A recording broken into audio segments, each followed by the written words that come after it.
تو حضرات آئیے دیکھیے آج کی اس اصلاح معاشرہ کانفرنس کی سرپرستی کا اعزاز ولید پور کی مقتدر معزز معتبر شخصیت حاجی حضرت مولانا غلام محمد صاحب دامت برکاتہم اور آج کی مسند صدارت پر فائز حضرت مولانا مفتی محمد صادق صاحب صدر المدرسین مدرسہ جامعہ نور الاسلام ولید پور ضلع مئو، اور میں اسی کے ساتھ گزارش کر رہا ہوں خطبہ صدارت کے لیے حضرت مولانا مفتی محمد صادق صاحب صدر المدرسین مدرسہ جامعہ نور الاسلام ولید پور ضلع مئو سے کہ آپ تشریف لے آئیں اور خطبہ صدارت پیش فرمائیں۔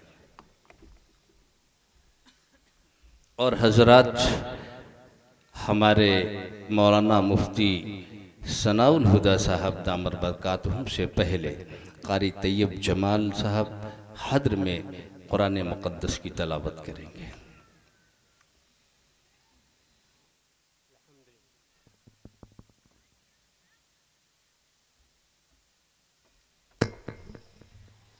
الحمدللہ رب العالمین والصلاة والسلام علی سید المرسلین وآلہ وصحبہ اجمعین، اما بعد فاعوذ باللہ من الشیطان الرجیم، بسم اللہ الرحمن الرحیم۔ یریدون لیطفئوا نور اللہ بافواہہم واللہ متم نورہ ولو کرہ الکافرون۔ معزز علماء کرام، بزرگان دین، نوجوانان ملت اسلامیہ، پیارے بچوں، پردہ نشیں، مائیں اور بہنیں،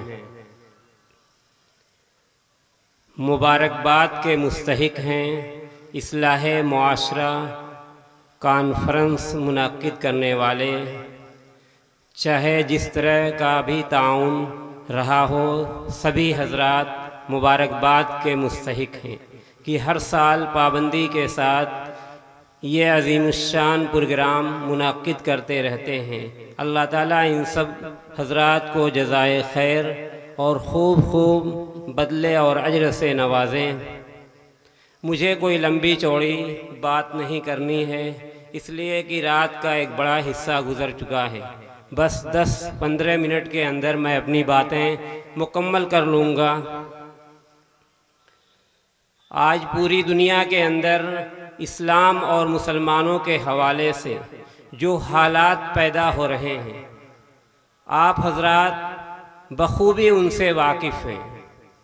ریڈیو کے ذریعے، اخبارات کے ذریعے، انٹرنیٹ کے ذریعے، موبائل کے ذریعے کہ پوری دنیا کے اندر ساری اسلام مخالف طاقتیں مسلمان اور اسلام کے خلاف ہیں۔ دنیا کی ساری طاقتیں مسلمانوں کو اس صفحہ ہستی سے ختم کر دینا چاہتی ہیں، نیست و نابود کر دینا چاہتی ہیں، مسلمانوں کو بالکل صفحہ ہستی سے ختم کر دینا چاہتی ہیں۔ یہ دنیا کے حالات ہیں۔ ایسے حالات میں ہم مسلمانوں کو کس چیز کی سب سے زیادہ ضرورت ہے؟ ہمیں سب سے زیادہ ان حالات میں نصرت الہی کی ضرورت ہے، اللہ کی مدد کی ضرورت ہے۔ اگر اللہ کی مدد ہمارے شامل حال ہو جائے، ہم پر اتر جائے اللہ کی مدد، تو یہ پوری ملت اسلامیہ کو کوئی طاقت، دنیا کی سپر طاقت بھی شکست نہیں دے سکتی ہے۔ قرآن کریم کیا کہتا ہے؟ اِن يَنْصُرُكُمُ اللَّهُ فَلَا غَالِبَ لَكُمْ۔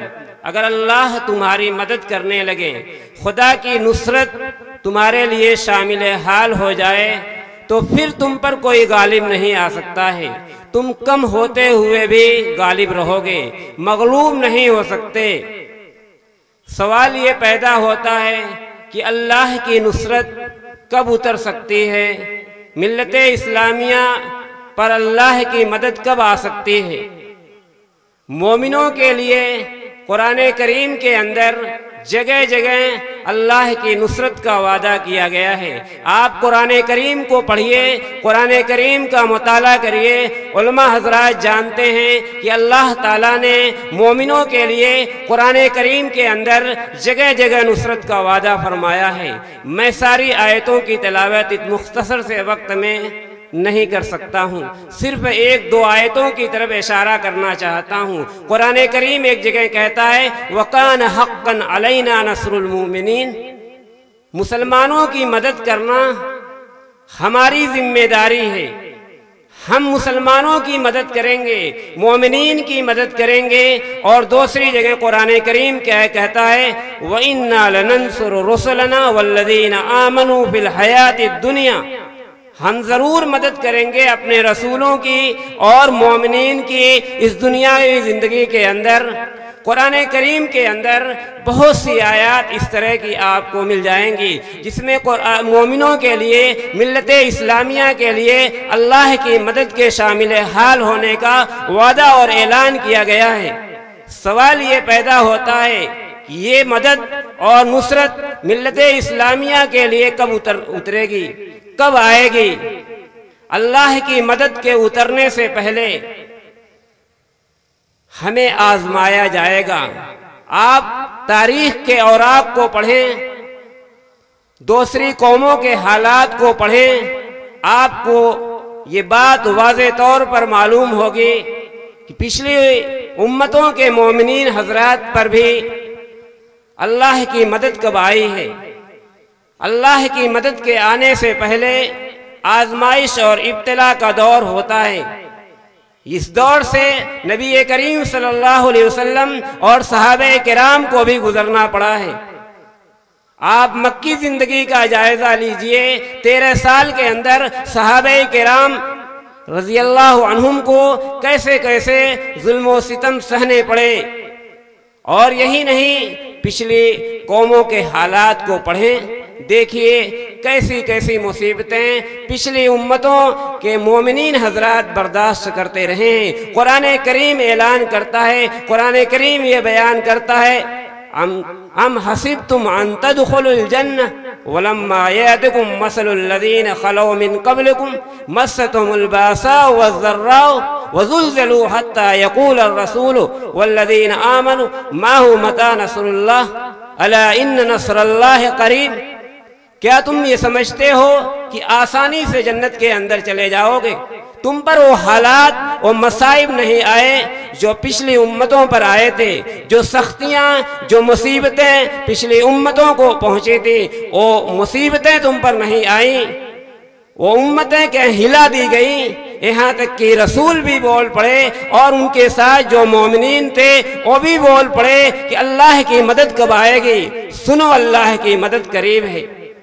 اللہ کی مدد کے دنیا میں آنے سے پہلے مومنین حضرات کو آزمایا جاتا ہے، ان کے ایمان کو پرکھا جاتا ہے، ان کے اعمال کو تولا جاتا ہے، ان کے اخلاق کا جائزہ لیا جاتا ہے کہ کون لوگ ہماری مدد کے اترنے کے صلاحیت رکھتے ہیں۔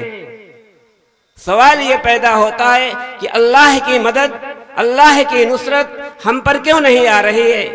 جس نصرت کی ہمیں شدید ضرورت ہے۔ پوری دنیا کے جو حالات مسلمانوں پر گزر رہے ہیں، ظلم و ستم کے حالات، مسلمان پوری دنیا کے اندر ظلم و ستم کا شکار ہیں۔ آخر اللہ کی مدد کب آئے گی؟ جب تک ہم اپنے اندر وہ شرائط پیدا نہیں کریں گے جو نصرت الہی کے لیے ضروری ہیں، اللہ کی مدد کے اترنے کے لیے ضروری ہیں، تب تک اللہ کی مدد اور نصرت ہم امت محمدیہ کے لیے شامل حال نہیں ہو سکتی ہے۔ پہلی شرط ہمارا ایمان کے اندر، ہمیں ایمان کے اندر کمال پیدا کرنا ہوگا، اعمال کے اندر پختگی پیدا کرنی ہوگی۔ ہم مومن ہیں لیکن ہمارے ایمان کے اندر وہ کمال نہیں جو کمال نصرت الہی کے اترنے کے لیے ضروری ہے۔ ہم اعمال ضرور کرتے ہیں لیکن وہ اعمال کے اندر پختگی نہیں جو اللہ کی نصرت کے اترنے کے لیے ضروری ہے۔ اگر ہمارے اندر کامل ایمان پیدا ہو، اعمال کے اندر پختگی پیدا ہو، تو کیوں نہیں اللہ کی مدد اترے گی؟ اللہ تعالیٰ نے قرآن کریم کے اندر اعلان فرمایا ہے، وعد اللہ الذین آمنوا منکم وعملوا الصالحات لیستخلفنہم فی الارض کما استخلف الذین من قبلہم۔ اللہ تعالیٰ نے تم میں سے ایمان والوں کے ساتھ اور جو نیک عمل کیا، جنہوں نے نیک عمل کیا، ان سے وعدہ فرمایا ہے کہ انہیں خلافت بالارض سے نوازے گا، جیسے کہ پچھلے لوگوں کو خلافت بالارض سے نوازا ہے۔ تو ہم چاہتے ہیں کہ اللہ کی مدد اور نصرت ہمارے لیے شامل حال ہو جائے، ہم پر اتر جائے، تاکہ یہ بگڑے ہوئے حالات، ظلم و ستم کے حالات ہم سے ختم ہو جائیں، یہ حالات ہم سے ہٹ جائیں۔ تو ہمیں ایمان کے اندر کمال پیدا کرنا ہوگا، اعمال کے اندر پختگی پیدا کرنی ہوگی۔ اور تیسرا کام، ہمیں اپنے اندر اتحاد پیدا کرنا ہوگا۔ جب تک ہم اپنے اندر اتحاد پیدا نہیں کریں گے، تب تک اللہ کی نصرت، اللہ کی مدد ہمارے لیے شامل حال نہیں ہو سکتی ہے۔ اللہ کی مدد اور نصرت تو ایسی چیز ہے کہ کسی قوم کے اندر اختلاف پیدا ہو جائے، انتشار پیدا ہو جائے، تو اللہ کی نصرت ہٹ جاتی ہے۔ صحابہ کرام جو اپنے اعمال، اخلاص، ایمان کے اندر کامل نمونہ ہیں، صحابہ کرام کے اندر، صحابہ کرام کی صفوں کے اندر ذرا سا انتشار پیدا ہو گیا تو آپ دیکھتے ہیں غزوہ احد کے اندر صحابہ کرام کو شکست کا سامنا کرنا پڑا۔ ذرا سا اختلاف، ذرا سا انتشار صحابہ کرام کی صفوں میں پیدا ہو گیا تو صحابہ کرام جیسے کامل الایمان، پختہ عمل والے حضرات کے اندر ذرا سا بھی انتشار پیدا ہو گیا، اختلاف پیدا ہو گیا، تو انہیں بھی غزوہ احد کے اندر ناکامی ہوئی۔ تو جب تک ہم اپنی صفوں کے اندر اتحاد نہیں پیدا کریں گے، ملت اسلامیہ پر اللہ کی نصرت اور مدد نہیں اتر سکتی ہے۔ آج ہمارے اندر کتنے اختلافات ہیں، ایک ملک کا دوسرے ملک سے اختلاف، ایک صوبے کا دوسرے صوبے سے اختلاف، ایک ضلع کے مسلمانوں کا دوسرے ضلع کے مسلمانوں سے اختلاف، ایک قصبے کے مسلمانوں کا دوسرے قصبے کے مسلمانوں سے اختلاف، اور ایک گاؤں کے لوگوں کا دوسرے گاؤں کے لوگوں سے اختلاف، اور یہی نہیں، ایک خاندان کا دوسرے خاندان سے اختلاف، اور ایک گھر میں مختلف رہنے والے باپ بیٹے اور بھائیوں کے اندر اختلاف و انتشار پایا جاتا ہے۔ تو ہماری صفوں کے اندر اس قدر اختلاف، اس قدر انتشار پایا جاتا ہے، اللہ کی مدد اور نصرت کیسے ہمارے لیے شامل حال ہو سکتی ہے؟ اللہ کی مدد اور نصرت اسی وقت ہمارے لیے شامل حال ہو سکتی ہے جب ہم اپنے اندر اتحاد پیدا کریں۔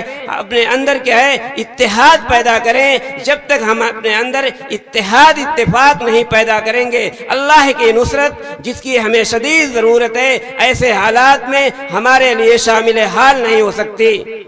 چوتھی چیز جو اللہ کی نصرت کے لیے ضروری ہے، اللہ کے دین کے ہم مددگار ہو جائیں۔ یا ایھا الذین آمنوا کونوا انصار اللہ، اے ایمان والو اللہ کے دین کے مددگار ہو جاؤ۔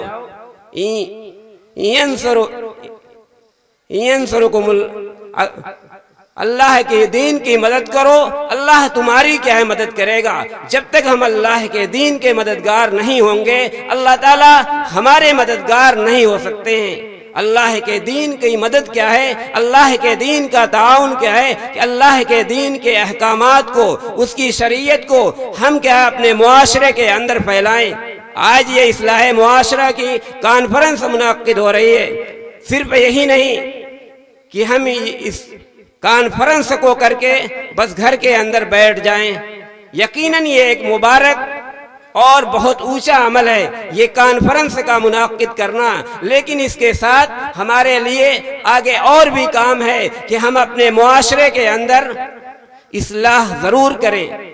صرف اسی کانفرنس پر اکتفا نہ کر لیں، یقیناً کانفرنس کرنا بہت اونچا عمل ہے، بہت اچھا ہے، قابل تعریف عمل ہے، لیکن اس کے ساتھ ساتھ ہم اپنے معاشرے کے اندر اصلاح پیدا کریں۔ معاشرہ کیا ہے؟ معاشرہ ہم اور آپ کے مجموعے کا نام ہے۔ معاشرہ کوئی ہم سے اور دوسروں سے الگ نہیں، ہم اور آپ جو زندگی گزارتے ہیں ایک دوسرے کے ساتھ رہتے سہتے ہیں، اسی کا نام معاشرہ ہے۔ اگر ہم آپ اپنے معاشرے کی اصلاح کر لیں، اپنے حالات کی اصلاح کر لیں، تو یقیناً اللہ کی مدد اور نصرت ہمارے لیے شامل حال ہوگی۔ آج پوری دنیا کے اندر مسلمانوں پر ظلم و ستم کے جو پہاڑ ڈھائے جا رہے ہیں، اس کی بھی کوئی نہ کوئی انتہا ہے۔ کسی نہ کسی حد پر جا کر وہ ظلم و ستم ختم ہونے ہیں۔ ضرورت صرف اس بات کی ہے کہ ہم اپنے خواب غفلت سے بیدار ہو جائیں، اپنے اعمال کی اصلاح کریں، اپنے ایمان کے اندر کمال پیدا کریں۔ جب تک ہم اپنے ایمان کے اندر کمال نہیں پیدا کریں گے، ہم اپنے اعمال کے اندر پختگی نہیں پیدا کریں گے، ہم اپنی صفوں کے اندر اتفاق نہیں پیدا کریں گے، اور ہم اللہ کے دین کی شریعت کو، احکام کو پھیلائیں گے نہیں، تب تک اللہ کی مدد اور نصرت ہمارے لیے نہیں اتر سکتی ہے۔ میں اس دعا کے ساتھ اپنی اس بات کو ختم کرنا چاہتا ہوں۔ اللہم احل علینا شہر رمضان بالامن والایمان والسلامت والاسلام والتوفیق لما تحب وترضى۔ اے اللہ، امن و امان کے ساتھ، اسلام اور سلامتی کے ساتھ شہر رمضان کو لائیے، اور اس چیز کی توفیق کے ساتھ جو آپ کو محبوب ہے اور جس سے آپ راضی ہیں، ان اعمال کے ساتھ رمضان کو ہم پر سائے فغن فرمائیے۔ ضرورت اس بات کی ہے کہ ہم اپنے اندر حالات کے اندر تبدیلی کریں، معاشرے کے اندر اصلاح کریں۔ جب تک اپنے معاشرے کی اصلاح نہیں کریں گے، اس امت اسلامیہ پر اللہ کی مدد نہیں اتر سکتی ہے۔ اس امت اسلامیہ پر اس امت اسلامیہ کے لیے اللہ کی مدد اور نصرت شامل حال نہیں ہو سکتی ہے۔ وما علینا الا البلاغ۔ ہے آج کیوں ذلیل جو کل تک نہ تھی روا، ہے آج کیوں ذلیل جو کل تک نہ تھی روا، گستاخی فرشتہ ہماری جناب میں کہ اگر فرشتے نے سجدے سے انکار کر دیا تو اللہ نے اسے رادہ درگاہ کر دیا۔ غالب نے اسی منظر کو پیش کیا کہ آج پوری دنیا میں مسلمان رسوا ہے، کیوں ہے؟ اسی لیے اقبال نے کہا کہ یقی محکم عمل پہ ہم محبت فاتح عالم، یقی محکم عمل پہ ہم محبت فاتح عالم، جہاد زندگانی میں ہے یہ مردوں کی شمشیریں، ایمان تو ہے لیکن میرے بزرگوں یقین کامل ہم کو حاصل نہیں ہے۔ اور عمل خیر العمل ما دیم بھی، عمل پہم ولو قلہ، کہ بہترین عمل وہ ہے جس پہ مداومت کی جائے چاہے وہ تھوڑا ہی ہو۔ تو حضرات، یہ اصلاح معاشرہ کانفرنس جس کو نوجوانان ولید پور نے منعقد کیا ہے، اپنی محنت، کوشش، جانفشانی اور اپنے دینی جذبے کی بدولت اللہ انہیں اجر جزیل عطا فرمائے، اور اتنا خوبصورت اہتمام۔ ہم اپنے مہمانوں کا اکرام ہمارا فرض ہے، بہت دور سے آئے۔ من کان یؤمن باللہ والیوم الآخر فلیکرم ضیفہ، جو اللہ اور یوم آخرت پہ ایمان رکھتا ہے اسے چاہیے کہ اپنے مہمان کا اکرام کرے، اور مہمان کا اکرام یہ ہے آج کی شب میں اور آج کی اس مجلس میں کہ ہمارے دور دراز سے آئے ہوئے اور معزز مہمانوں کو آپ سنیں، انہیں عزت عطا فرمائے۔ یہ آپ کی طرف سے قدر شناسی ہوگی۔